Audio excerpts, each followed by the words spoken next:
Assalamualaikum warahmatullahi wabarakatuh.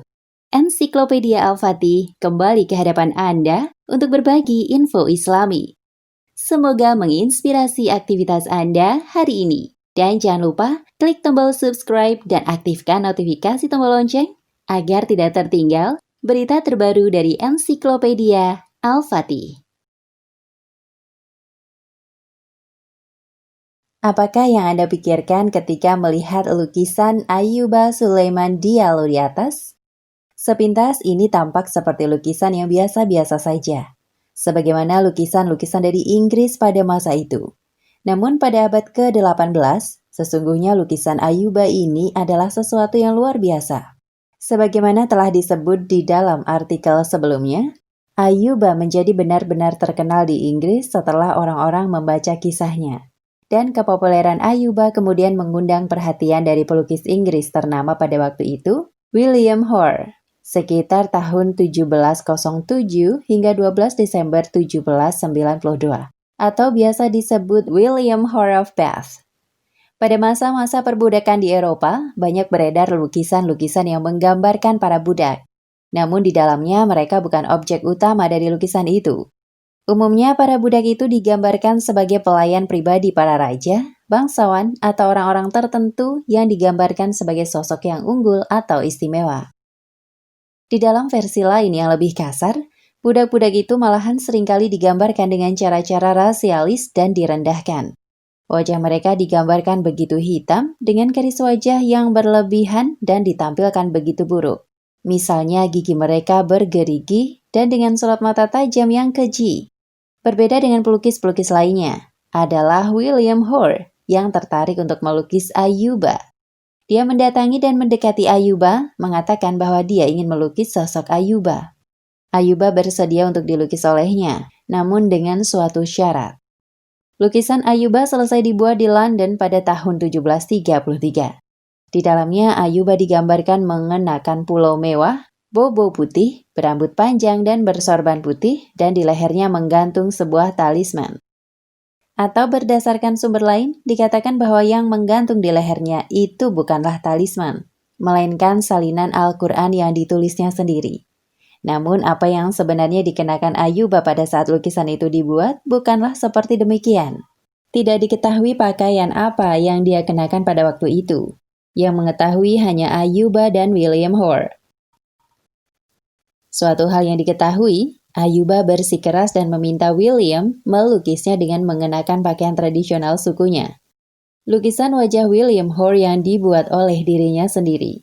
Ayyuba harus memaparkan tentang pakaiannya dengan detail, karena sang seniman menyatakan bahwa dia tidak bisa menggambar sesuatu yang belum pernah dilihatnya. Ayyuba kemudian menimpali William, yang mana merupakan seorang Kristen dengan humor yang bernuansa teologis. Jika engkau tidak bisa melukis sebuah pakaian yang belum pernah engkau lihat, mengapa beberapa dari kalian para pelukis memberanikan diri untuk melukis Tuhan yang tidak pernah dilihat siapapun? Ayyuba bersikeras agar dirinya diabadikan mengenakan pakaian yang melambangkan suku dan agamanya. Sikapnya menunjukkan bahwa dia sangat menjunjung tinggi identitas kulturalnya.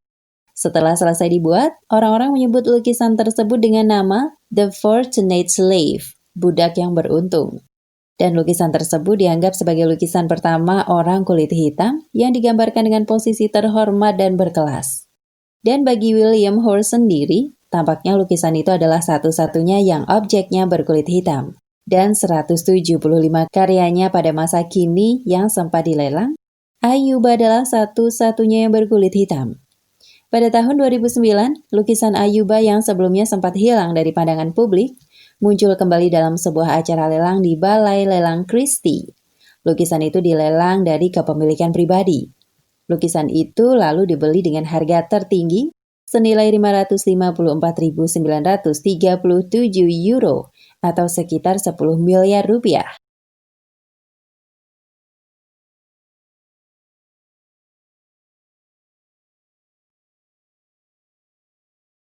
Alkisah dahulu kala ada sebuah wilayah yang bernama Al-Mutafikah. Di dalamnya terdapat 5 kota, yaitu Sabah, Sarah, Amarah, Duma, dan Sodom. Kota yang terakhir disebutkan adalah kota yang paling besar di antara kelimanya. Ke wilayah inilah kelak Nabi Lut alaihi salam akan diutus.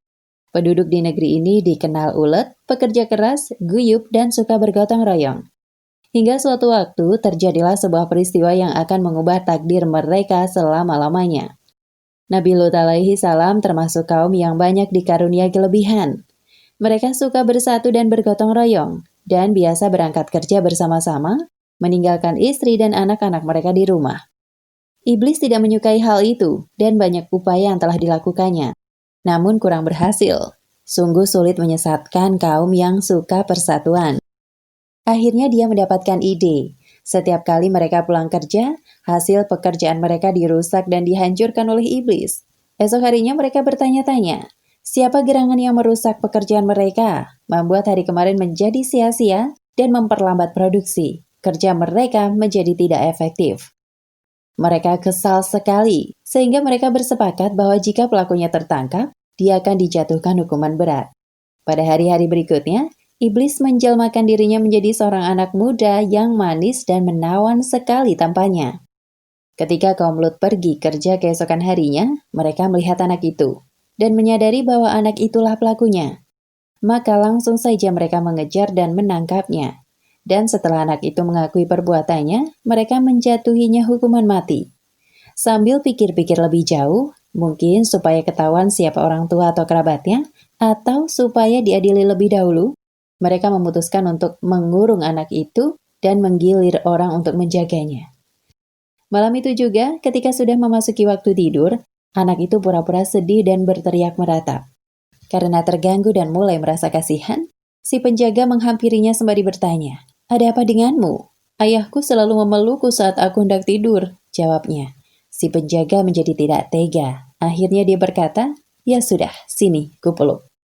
Ketika sudah dipeluk, si anak membuat gerakan-gerakan yang membangkitkan syahwat orang itu. Terus-menerus hingga ketika hasratnya sudah terlihat, si anak mengajarkan apa yang harus dilakukannya. Sampai akhirnya, perbuatan sodomi pertama dalam sejarah peradaban manusia pun terjadi. Pagi harinya, ketika dia bangun, anak itu sudah tidak ada. Orang itu pun menceritakan segala sesuatu yang terjadi dengan berapi-api dan mencontohkannya. Teman-temannya menjadi penasaran, hingga akhirnya mereka saling mencoba melakukannya juga. Akhirnya, hari demi hari, kerusakan moral itu menyebar luas dan menjadi kebiasaan. Iblis adalah yang pertama mengajarkan, lalu diteruskan oleh orang yang menggaulinya. Tidak puas dengan itu, iblis harus menyelesaikan misinya. Dia sekarang menjelma menjadi seorang wanita dan pergi mempengaruhi kaum wanita sambil mengabarkan, "Sesungguhnya laki-laki kalian sudah saling suka sama suka. Kalian sudah tidak dibutuhkan lagi." Iblis lalu mengajarkan hal baru kepada kaum wanita, hingga mereka bisa saling mencukupi kebutuhan biologis mereka satu dengan yang lainnya. Ibnu Katsir mengatakan, dari sinilah pada awalnya hubungan seksual yang dilakukan di antara sesama laki-laki disebut dengan sodomi, yang mana diambil dari nama sebuah kota Sodom. Penduduk kota ini dilaporkan melakukannya secara terbuka dan tanpa malu-malu. Bukan hanya itu, dalam sebuah riwayat dikatakan, mereka juga melakukannya dengan paksaan terhadap siapapun yang sedang melintasi kota tersebut. Untuk alasan inilah akhirnya kemudian Nabi Lut diutus untuk meluruskan mereka.